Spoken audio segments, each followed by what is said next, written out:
The last thing we're going to do is write a quadratic function in vertex form from standard form. Recall that the vertex form of a quadratic function is y equals a times x minus h squared plus k, where hk is the vertex. You can write a quadratic in vertex form by completing the square. So we're going to write x squared minus 12x plus 18 in vertex form and then identify the vertex. So writing the equation y equals x squared minus 12x plus 18. What we want to do is start to complete the square. So we're going to say y plus blank equals, parentheses, x squared minus 12x plus blank plus 18. Okay, so we're preparing to complete the square. We could subtract 18, but we're going to go ahead and leave it on this side. What we're going to do is we want to complete the square for what's in here. So it's what we did previously. So you find half of b. b is negative 12. So we're going to divide that by 2, and that equals negative 6. Then we square it and gets us a positive 36. So that 36 is going to go into the spots here.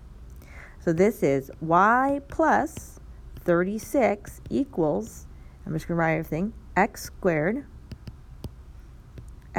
minus 12x, and then plus that 36, and then plus 18.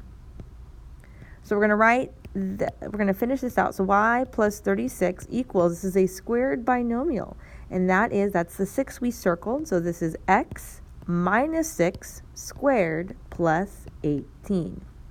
The last thing we're going to do is we're going to subtract this 36 so we can isolate y.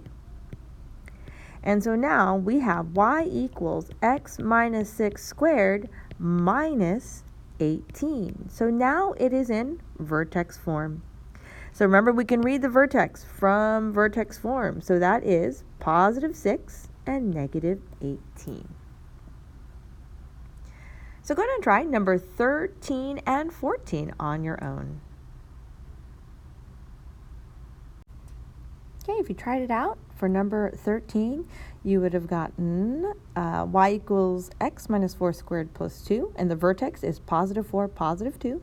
For number 14, you would get a y equals x plus 3 squared minus 5, and the vertex is negative 3, negative 5. Okay, so I hope this helps out. Thanks for watching.